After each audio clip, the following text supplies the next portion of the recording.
Hello dear students, अभी हमने limit and derivative start किया है, लिमिट्स एंड डेरिवेटिव, और इसके पॉइंट्स टू रिमेंबर, फार्मूलास, ये सब हमने देख समझ लिए। और मैं ऐसी उम्मीद करता हूँ आप लोगों ने सारे फार्मूले अच्छे से रिवाइज़ कर लिए होंगे, याद कर लिए होंगे और उनकी थोड़ी रिटन प्रैक्टिस कर ली होगी और अपनी फेयर नोटबुक में उनको प्रॉपरली लिख लिया होगा। तो अभी एक्सरसाइज 13.1 स्टार्ट करते हैं और ये समझेंगे कि लिमिट फंक्शंस की या एक्सप्रेशंस की हम लिमिट कैसे निकालते हैं। ठीक है, एक फंक्शन जो दे रखा है, जैसे x+3 जो फंक्शन है, इसकी x टेंड्स टू 3 पर, x = 3 पर लिमिट कैसे निकालेंगे। ठीक है, तो जब भी आपको लिमिट का कोई क्वेश्चन मिलता है, सबसे पहले तो आपको जो लिमिट्स के लिए मैंने मेथड बताई हैं, उन मेथड में से सबसे पहले डायरेक्ट सब्स्टिट्यूशन ट्राई करना है। क्या डायरेक्ट सब्स्टिट्यूशन से कोई जेन्युइन वैल्यू आ रही है लिमिट की, जो लिमिट्स जिस फॉर्म में हो सकती है ना। लिमिट्स मैंने लिमिट बताया, किसी भी फंक्शन की लिमिट किसी भी पॉइंट पर किसी भी इनडिटर्मिनेट फॉर्म में नहीं हो सकती। बस इतना ये याद रखना है कि इनडिटर्मिनेट फॉर्म नहीं बनता हो। इनडिटर्मिनेट फॉर्म कौन कौन से होते हैं वो मैं आपको पहले बता चुका हूँ, एक बार और देख लें। ध्यान रखना, लिमिट, फंक्शन की लिमिट +∞ या -∞ हो सकती है। हालांकि +∞ भी इनडिटर्मिनेट फॉर्म है, लेकिन लिमिट +∞ या -∞ हो सकती है। बाकी जो अदर इनडिटर्मिनेट फॉर्म है, ∞/∞, ∞ × ∞, 1 to the power ∞, 0 to the power ∞, है ना। और 0/0 जो बहुत कॉमन जो इनडिटर्मिनेट फॉर्म है वो 0/0 है। ठीक है, तो यहाँ मैं क्या करूँगा, इस फंक्शन की लिमिट निकालने के लिए मैं सीधे डायरेक्ट सब्स्टिट्यूशन करता हूँ। मैंने x के प्लेस पर 3 लिख दिया और 3 लिखने के बाद 3 + 3 हमें यहाँ पर इस फंक्शन में जो वैल्यू मिल रही है वो 6 मिल रही है, और 6 हो सकती है, 6 कोई इनडिटर्मिनेट फॉर्म है नहीं है। तो पता चला कि डायरेक्ट सब्स्टिट्यूशन से इसकी सीधे लिमिट आ जाती है 6। ठीक है, तो ये तो बहुत छोटा क्वेश्चन था। अब आते क्वेश्चन नंबर 4 पर। इसमें अभी चेक करेंगे हम। सबसे पहले x के प्लेस पर 4 लिखेंगे। जो x टेंड्स टू लिखा होता है ना, x टेंड्स टू 4 या x अप्रोचेस टू 4, आपको सबसे पहले फंक्शन में ये तो सिंबल होता है लिमिट, ये तो लिमिट का सिंबल है कि लिमिट जो ली जा रही है, इस सिंबल के आगे फंक्शन लिखा जाता है और यहाँ पर नीचे लिख दिया जाता है कि जो लिमिट ली जा रही है वो x = किस वैल्यू के लिए, या x टेंड्स टू 4 के लिए लिमिट ली जा रही है, किसके लिए ली जा रही है, वो सब लिखते हैं यहाँ पे। तो आपने x के प्लेस में 4 लिखा, 4 × 16 + 3/4 - 2, यानी आपको एक वैल्यू नॉन इनडिटर्मिनेट फॉर्म वाली वैल्यू मिल जाती है 19/2। तो ये इसकी फंक्शन की लिमिट है, इसमें कोई प्रॉब्लम नहीं है।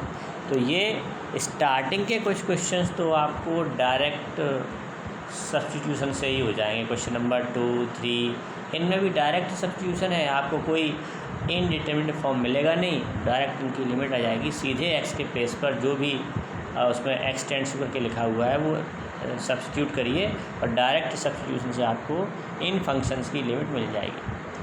अब मैं आपको क्वेश्चन नंबर 5 भी डायरेक्ट सब्स्टिट्यूशन से हो जाएगा, क्योंकि उसमें अभी कोई प्रॉब्लम नहीं है, उसमें भी आपको एक ऑथेंटिक वैल्यू मिलेगी लिमिट की। तो क्वेश्चन नंबर 6 में देखते हैं कि क्वेश्चन नंबर 6 में डायरेक्ट सब्स्टिट्यूशन से हो पाएगा कि नहीं हो पाएगा। या अब अगर मैं इसमें लिखा है x tends to 0, limit x tends to 0 के लिए, तो अगर मैं x के प्लेस पे 0 लिखता हूँ, ये फंक्शन है आपका, तो ये आपको ओरली चेक कर लेना एक बार, एक रफ़ आइडिया ले लेना है कि x के प्लेस पर 0 लिखने के बाद क्या प्रॉब्लम आ रही है या नहीं आ रही है। ठीक है, मैंने x के प्लेस पर 0 लिखा, तो न्यूमरेटर में क्या आएगा, न्यूमरेटर में आएगा आपका 1/5 - 1/0, यानी 1 - 1 न्यूमरेटर में आएगा, यानी 0/0 फॉर्म। इसका जो फॉर्म बन रहा है इसमें, ये ऊपर न्यूमरेटर 0 हो जाएगा, डिनोमिनेटर भी 0 हो जाएगा, 0/0 फॉर्म बन जाएगा इसका। इसका मतलब इसकी लिमिट निकालने के लिए कोई जोड़ तोड़ क्या या कोई दूसरी मेथड हमें अप्लाई करनी पड़ेगी, ठीक है।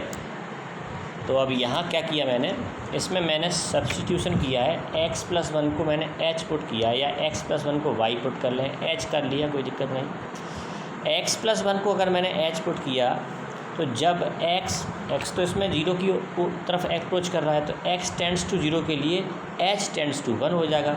अगर मैं x के प्लेस पे 0 लिखूँगा तो h की वैल्यू क्या मिलेगी, 1, यानी कि जब x 0 की तरफ अप्रोच करेगा तब h 1 की तरफ अप्रोच करेगा। ये हमें यहाँ पर लिमिट के लिए भी चेंजेस कर लेते हैं कि यहाँ पर जो वेरिएबल था x टेंड्स टू 0 था, अब हम फंक्शन जो दे रखा है x वेरिएबल के फॉर्म में दे रखा है, हम सब्स्टिट्यूशन से उस फंक्शन को h वेरिएबल के फॉर्म में ले जा रहे हैं। तो लिमिट के लिए जो सिंबल है x टेंड्स टू वो भी चेंज हो जाएगा और वो h टेंड्स टू करके होगा। और वो कैसे चेक करेंगे कि आप x के प्लेस पर जो भी आप सब्स्टिट्यूट कर रहे हो उसमें x के प्लेस पर, जैसे आपने यहाँ पे x टेंड्स टू 0 लिखा है तो आप यहाँ पर x के प्लेस पर 0 लिख दो तो h की वैल्यू आपको 1 मिल जाएगी। तो आप बता सकते हैं कि h टेंड्स टू 1 होगा व्हेन x टेंड्स टू 0, ठीक है। इस तरह से आपने वेरिएबल चेंज कर लिया। और अब यहाँ पर क्या करेंगे, x+1 के प्लेस पर h लिख देंगे। यहाँ जो x है, x के प्लेस पर क्या करेंगे, ये इस 1 को उधर ले आओ तो x इक्वल टू आ जाएगा आपका 1h-1। तो आप x के प्लेस पर h-1 लिख सकते हो, वो डिनोमिनेटर में लिखा जाएगा x के प्लेस पर h-1, x+1 h लिख दिया और x लिख दिया h-1। तो अब ये पूरा फंक्शन h वेरिएबल के फॉर्म में चला गया और लिमिट का जो सिंबल था उसमें भी h टेंड्स टू 1 हो गया। अब यहाँ हमें फार्मूला में आपको जो स्टैंडर्ड रिजल्ट मैंने बताए थे, ये स्टैंडर्ड रिजल्ट था limit x tends to a x power n minus a power n upon x minus a equal to n a power n minus 1। ये स्टैंडर्ड रिजल्ट है लिमिट का, है ना। तो जब भी इस तरह का फॉर्मेट बन रहा है तब जो उसकी लिमिट होती है वो n a power n minus 1 होती है, n a power n minus 1। अब इसको ज़रा हम कंपेयर करते हैं यहाँ इस सिचुएशन से। देखिए यहाँ पर जो वेरिएबल है वो h है, ठीक है। तो h टेंड्स टू 1 यानी कि यहाँ जो 1 है वो a की तरह है, ऐसा a। तो ये आपका उसी फॉर्मेट का बन रहा है अब यहाँ क्या करेंगे अपन, यहाँ थोड़ी देर के लिए 1 पे पावर 5 लगा सकते हैं। तो आप क्या करो, यहाँ पर h power 5 minus 1 to the power 5 upon h-1 कर लो, है ना।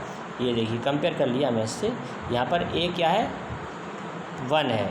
और अगर n की बात करें तो यहाँ पर वो जो पावर होती है वो n होती है ना। तो पावर जो है वो n की वैल्यू बन गई।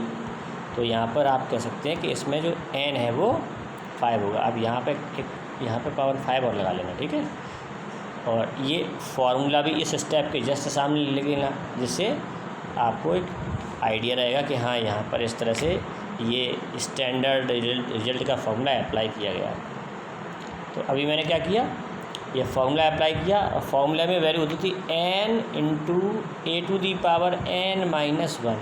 तो यहाँ पर n 5 है तो यहाँ पर हम लिख देंगे 5 1 टू दी पावर 5 माइनस 1 और 1 टू दी पावर 5 माइनस 1 यानी 4 आएगी, 1 पावर 4 1 होगा, 1 इंटू 5 1।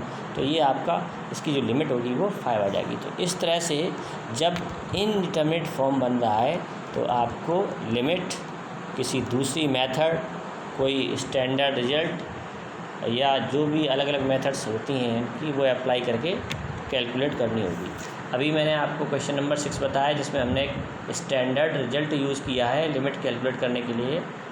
क्वेश्चन नंबर 7 में आप क्या करना, डिनोमिनेटर में जो x² माइनस 4 है इस 4 को 2 स्क्वायर लिख लेना और इसमें a minus b a plus b की आइडेंटिटी लगा लेना। और ऊपर जो न्यूमरेटर में 3x² माइनस x माइनस 10 है इसको आप स्प्लिटिंग द मिडिल टर्म से फैक्टराइज करना। आप देखेंगे कि न्यूमरेटर में 2 लीनियर फैक्टर बन जाएंगे, डिनोमिनेटर में भी 2 लीनियर फैक्टर बन जाएंगे और उनमें से एक लीनियर फैक्टर कॉमन होगा जो आप कैंसिल कर देंगे। कैंसिल करने के बाद जो एक्सप्रेशन बचेगा उसमें आप x के प्लेस पर 2 लिख देना तो आपको लिमिट पता चल जाएगी, लिमिट आ जाएगी इसकी, ठीक है। तो इसी तरह से कोई ना कोई जोड़ तोड़ बनाना है जब कोई इनडिटरमिनेट फॉर्म बन रहा है डायरेक्ट सब्स्टिट्यूशन से, क्योंकि आप डायरेक्ट सब्स्टिट्यूशन करते हो और 0/0 फॉर्म या कोई अदर इनडिटरमिनेट फॉर्म बन जाता है तो फिर आपको उसकी लिमिट किसी दूसरी मेथड से कैलकुलेट करनी है।